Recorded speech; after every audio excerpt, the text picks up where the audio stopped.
Welcome to Suman TV. నేను మీ నవీన్. ప్రస్తుతం మనతో హోమియోపతిక్ ఎక్స్పర్ట్ డాక్టర్ చేతన్ రాజు గారు ఉన్నారు. హాయ్ సార్, నమస్తే అండి. నమస్తే సార్. సార్, పల్లెటూళ్ళలో పెద్దవాళ్ళని చూస్తే మనము అంటే ఒక 75-80 ఏళ్ళు ఉన్న వాళ్ళని చూస్తే అసలు నడిచేటప్పుడు ఎక్కడే కూడా అబ్బా కాళ్ళ నొప్పులు అనే మాట రాదు. ఏంటంటే ఏదో ఉంటే ఒకవేళ ఆ సపోర్ట్ కోసం ఏదన్నా ఒక స్టిక్ పట్టుకుంటారు. కానీ ఇప్పుడు జనరేషన్ చూస్తూ ఉంటే సార్ 20-25 ఏళ్ళకే అమ్మ అంత దూరం నేను నడచలేను, నా వల్ల కాదు, మోకాళ్ళ నొప్పులు ఉన్నాయంటారు. సో ఏంటంటే ఈ జనరేషన్కి మొత్తం మనం చూసుకుంటే లైఫ్ స్పాన్ అనేది తగ్గిపోయి రోగాలు అనేవి పెరిగిపోతూ ఉన్నాయి. సో ఈ మోకాళ్ళ నొప్పులు మెయిన్గా చిన్న ఏజ్లోనే రావడానికి రీజన్ ఏంటి? అదేవిధంగా బోన్ స్ట్రెంగ్త్ పెరగడం కోసం హోమియోపతిలో ఎట్లాంటి మెడిసిన్స్ ఉన్నాయి? ఒక పేషెంట్ వచ్చారు మన దగ్గర మోకాళ్ళ నొప్పుల ప్రాబ్లం తోటి. ఏజ్ ఏమో 52 ఏండ్లు. ఓకే. ఫీమేల్ పేషెంట్ ఉండేవాయి. ఆ అమ్మ మొత్తం బాధలు చెప్పుకునేటప్పుడు ఎంతసేపు చెప్పుకున్నారు, ఎంతసేపు బయట వెయిటింగ్ చేసిండ్రు. ఏం చేస్తుండే తెలుసా? ఇట్లా కూర్చొని వాళ్ళ బాబుతో మాట్లాడేటప్పుడు మసాజ్ ఇట్లా మోకాళ్ళకి మనతో మాట్లాడేటప్పుడు కూడా ఇట్లానే నడుస్తూనే ఉంది. అయితే ఏందమ్మా ఇట్లా నేను ఆపేసినాను అంటే నాకు నొప్పులు పెరుగుతున్నాయి. Okay okay. ఆపేసినాను అంటే నొప్పులు పెరుగుతున్నాయి నాకు. ఇట్లానే ఉంటా మొత్తం రోజు. ఇదే నా పని. టీవీ చూడడం, ఇది చేయడం, ఛానల్ మార్చడం, ఇది చేయడం. అది ఆపితే నాకు నొప్పి పెరుగుతుంది. గ్రేడ్ 3 ఆస్టియోఆర్థరైటిస్ ఉండే. Okay okay. అయితే వీళ్ళు 5 ఉంటారంట ఇంట్లో. 5 ఇంట్లో ఉంటే వాళ్ళ ఇల్లు మొత్తం ఎక్స్పెన్సెస్ నెలకు ఎంత ఉండాలి? మినిమం తక్కువ అన్న ఒక 15-20 వేలు అనుకోండి. 20 అంటే అన్ని రావాలి. పిల్లలు, బట్టలు, మళ్ళా పుస్తకాలు, తిండి గిండి, బయటికి పోవడం, ఇంటికి రావడం, కార్ ఖర్చు, బస్ ఖర్చు అన్ని మొత్తం కలిపి 1 లక్ష వస్తాయి కదా. వాళ్ళకు 15 లక్షలు అవుతుందంట. 15 లక్షలు. వాళ్ళ లైఫ్ స్టైల్ ఎట్లా ఉంది బై? పెద్ద ఇల్లు. మనం పెట్టుకునే దాన్ని బట్టి సార్. ఎందుకంటే ఇప్పుడు 20,000 జీతం సంపాదించేటోళ్ళు కూడా 15,000 ఖర్చు పెట్టుకుని 5,000 మిగిలించుకుంటా ఉన్నారు. ₹1,00,000 వచ్చేటోడికి సరిపోవట్లేదు. అయితే ఏంది వాళ్ళు రెగ్యులర్ అయిపోయారు, జర తగ్గినాయి వాళ్ళకు. అయితే అప్పుడు ఓపెన్ అప్ అవుతారు కదా పేషెంట్లు, జర ఫ్రీ అవుతారు. ఇంటికి ఇంటీరియర్లకు 8 కోట్లు పెట్టిరంట. 8 కోట్లు. 8 కోట్లు అంటే ఒక బండ ఈ గోడకు పెట్టాలంటే ఆయన ఏడికో జపానో జర్మనీకి పోయి అక్కడ నుంచి తీసుకొని వస్తారు, పెడతారు. అంటే ఇప్పుడు షాక్ కదా మనిషి. అయితే ఇప్పుడు వాళ్ళు ఏదైతే బండ వేసిరు కదా ఇంట్లో, మళ్ళీ వాళ్ళు ఇల్లు బట్టి కూడా ఒక 7-8 ఏళ్ళు అయింది. బండ వేసిండ్రు కదా ఇంట్లో. ఆ బండ కూడా ఇంపోర్టెడ్, బయటికి వెళ్ళి మళ్ళీ వెట్రిఫైడ్. అంటే ఎంత షైనింగ్ ఉంటుంది, గ్లాస్ లాగా ఉంటుంది. ఓకే, గ్లాస్ లాగా ఉంటుంది. ఇప్పుడు ఇల్లు ఉంటున్నారు దాంట్లో. నాకు అర్థమైందంటే అట్లాంటి బండల మీద నడిచినా కూడా మోకాళ్ళు అరిగిపోతాయి. కరెక్ట్ అన్నారు మీరు. ఇప్పుడు వాళ్ళకు ఎట్లా అంటే పూజా గదిలో చెప్పులు వేసుకొని పోవద్దు, వంట గదిలో చెప్పులు వేసుకొని పోవద్దు. అది వాళ్ళు మెయింటైన్ చేస్తున్నారు. లేడీస్ ఏం చేస్తారు? వంటలు ఎంతసేపు చేస్తారు రోజు? నిలబడి చాలాసేపు చేస్తారు. మార్నింగ్ ఒక 1.5 గంట చేస్తారు, మధ్యాహ్నం ఒక గంటన్నర, మళ్ళీ నైట్ ఒక గంట 4 గంటలు అయితే నిల్చొని ఉండాలి కదా బండరాయి మీద. ఖచ్చితంగా. ఇప్పుడు మీరు ఒకటి గుర్తు చేసుకోండి. మీ నాయన వాళ్ళ నాయన, మీ తాత ఎంత స్ట్రాంగ్ ఉంటుండే. అవును. మా నాయన వాళ్ళ నాయన కూడా ఫుల్ స్ట్రాంగ్, పత్తడిపోటు బాడీ ఉంటుండే వాళ్ళది. ఊరికాడ అన్ని పనులు చేసుకుంటా, ఎంత సౌకారు ఉన్నా, ఎంత గరీబుడు, సేమ్ లైఫ్ స్టైల్ ఉంటుండే వాళ్ళది. ఇప్పుడు ఇంటికాడ లోపట బండరాయి ఉంటుండే, ఈ టైల్స్ అయితే ఉండకపోతుండే కదా. అవును. మళ్ళా ఇప్పుడు ఈ టైల్స్ ఉంటాయి ఇంటికాడ అందరు. ఆ టైల్స్ అంటే అంత మీరు ఎంత ఎదిగితే, ఎంత డబ్బు ఖర్చు పెట్టి ఏదైనా లగ్జరీ అలవాటు మనం చేసుకుంటే మనకు అంత రోగాలు వస్తాయి. ఇప్పుడు ఈ బండరాయిలు ఊర్లో ఉంటాయి, వాళ్ళకి మోకాళ్ళ నొప్పులు తక్కువ ఉంటాయి. మీరు గమనించండి. నిజమే. ఎందుకు? మనం దాని మీద నిల్చున్నా, నడుస్తున్నా మనకు ఫిజియోథెరపీ అవుతుంది. మనకు ఆర్చెస్ ఉంటాయి మన ఫీట్లా, అంటే పాయింట్లు ఉంటాయి. Acupuncture points. అక్యుపంక్చర్ పాయింట్లు కాదు, మన బాడీ డిజైనింగ్ ప్రకారం పాయింట్లు ఉంటాయి. ఆ పాయింట్లు ఏం చేస్తాయి? ఏ కాడ ఎంత వెయిట్ పడాలి. Okay okay. దేవుడు అట్లా డిజైన్ చేసిండు మన బాడీని. దేవుడు అట్లా డిజైన్ చేసిండు మన బాడీని. మనం ఏం చేస్తాం? ఇట్లా పాలిష్ బండలు వేసుకొని టైల్స్ అనే దానికి పేరు పెట్టి, వెట్రిఫైడ్ అని పేరు పెట్టి, అవి టెంపరేచర్ కూడా దాన్ని చక్కగా ఉండదు. ఇప్పుడు మన బండరాయి ఉంది అనుకోండి, అట్మాస్ఫియర్ టెంపరేచర్ ఎట్లుంది ఆ బండరాయి టెంపరేచర్ కూడా జర సిమిలర్ ఉంటుంది, అనివేరి ఉంటుంది దాని సర్ఫేస్ కూడా. ఇక్కడ చలికాలంలో మరీ చల్లగా అయిపోతాయి, వేడి కాలంలో ఇంకా వేడిగా అయిపోతాయి, ఈ వేరేవి కొత్తవి. అయితే దానివల్ల కూడా మన వెయిట్ డిస్ట్రిబ్యూషన్ ఎట్లయితే ఉండాలి పాదాలకు అది చేంజ్ అయిపోతుంది.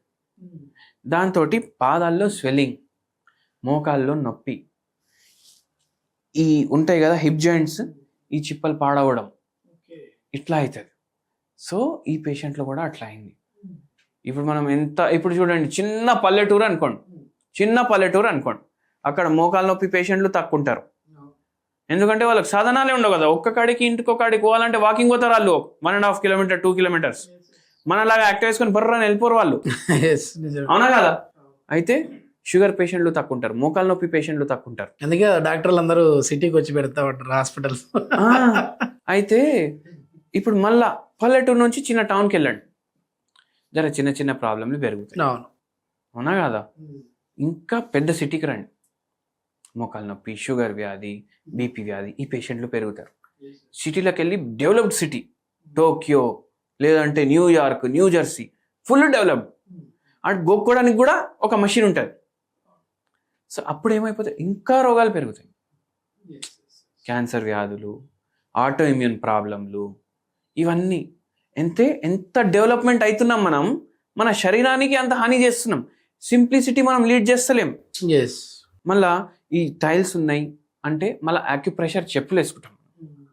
మనకు ఫ్రీలా బండరాయి మీద యాక్యుప్రెషర్ అవుతుండే కదా, మట్టిలో నడిస్తే యాక్యుప్రెషర్ అవుతుంది కదా, మళ్ళీ చెప్పులు ఎందుకు మనకు, అవునా కదా. సో అట్లా చెప్పులతోటి ప్రాబ్లం అవుతుంది. మళ్ళీ ఇంకోటి హై హీల్స్ వేసుకుంటారు కొన్ని లేడీస్. అవును, ఏందండి ఎందుకు అయ్యమ్మ ఆయన జర పొడుగుంటారు, మళ్ళీ ఫోటో తీస్తే మనకు కరెక్ట్గా రావాలి కదా ఫ్రేమ్ అనేసి అంటారు. దానికోసం హై హీల్స్ వేసుకుంటారు. దాంతో నరాల బలహీనత, నడుము నొప్పి ప్రాబ్లం, మోకాల నొప్పులు, పాదాల కింద తిమ్మిర్లు, మంటలు, ఇవన్నీ దానివల్ల వస్తాయి. Okay okay. సో లైఫ్ని మాడిఫై మనం మన హెల్త్ కోసం చేసుకోవాలి, కానీ మన బాడీ మాడిఫికేషన్ లైఫ్ థ్రెటనింగ్ అవ్వద్దు. అట్లా మళ్ళీ ఈ పేషెంట్కి మనం ఏం చెప్పినాము, మీ ఇష్టం అమ్మా ఇట్లా ఉంటుంది, ఇట్లా మీరు ఇంత తయారు చేసుకున్నారు కదా ఇట్లా ఉంటుంది, మనం మందులు అయితే ఇవ్వడం స్టార్ట్ చేస్తాం. తగ్గడం స్టార్ట్ అయింది. ఓకే, తగ్గడం స్టార్ట్ అయినాక ఏందమ్మా మళ్ళా బండ అది ఏంది సార్ మీరు అది అన్నారు కదా అట్లా మళ్ళీ కోట్లు పెట్టించి బండలు వేయించడం, మళ్ళీ ఏం చేసినామంటే ఏం లేదు సార్, ఇప్పుడు నేను పూజ గదిలో పోగానే కింద కూర్చుంటా, మ్యాట్ వేసుకొని కూర్చుంటా. ఇప్పుడు వంటింట్లో పోతలేను, నేను చెప్పులు వేసుకొని ఉంటున్నా ఫుల్ డే. Okay okay. మళ్ళా మీరు ఇచ్చిన మందులు వాడుతున్నా అండ్ ఆపరేషన్ కూడా చేయించుకుంటలేను. మీ మందులతోటి నాకు మంచిగా తగ్గింది, ఆపరేషన్ కూడా చేయించుకుంటా. వాళ్ళకి ఒకటి చెప్తా సార్, మన దగ్గర ఒక వారం తర్వాత ఆపరేషన్ చేసుకుందామని అనుకునేటోళ్ళకు కూడా నొప్పులు తగ్గినాయి.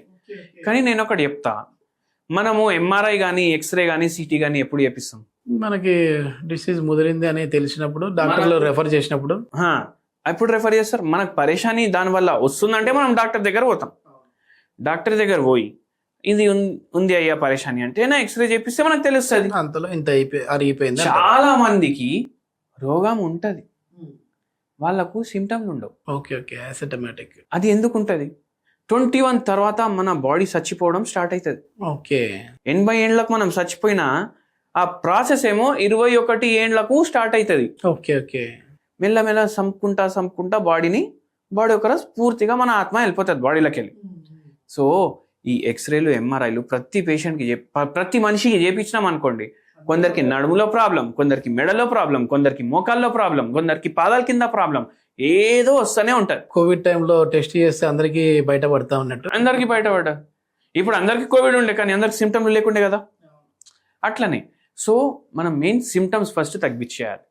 మళ్ళా ఒక 10 మందికి, ఇప్పుడు 52 ఏళ్ళు ఈ పేషెంట్ ఏజ్, 52 ఏజ్ వయసు వాళ్ళు 10 మందికి మనం టెస్ట్ చేపిస్తే యావరేజ్గా వాళ్ళ మోకాలు ఎట్లున్నాయి, అట్లా మోకాలు అయిపోతే కూడా చాలు కదా, చాలు, కథం తగ్గిపోయినట్టే కదా. ఓకే, హోమ్ రెమెడీ ఏంటి సార్ మా వాళ్ళ? హోమ్ రెమెడీ, అచ్చా ఈ పేషెంట్కి కూడా ఒక హోమ్ రెమెడీ చెప్పినాను నేను. అయితే మీ అందరికీ కూడా చెప్తాను నేను. ఏంటంటే ఒక చాయ్ దొరుకుతుంది, ఆ చాయ్ పేరు వైట్ టీ. వైట్ టీ అంటే ఏంటంటే మన టీ లీవ్స్ ఉంటాయి కదా, దాంట్లోనే ఒక రకం. ఓకే, దీంట్లో యాంటీ ఆక్సిడెంట్లు ఫుల్ ఉంటాయి. యాంటీ ఇన్ఫ్లమేటరీ ప్రాపర్టీలు కూడా ఉంటాయి. ఓకే. ఇది మీరు తెప్పించుకోండి.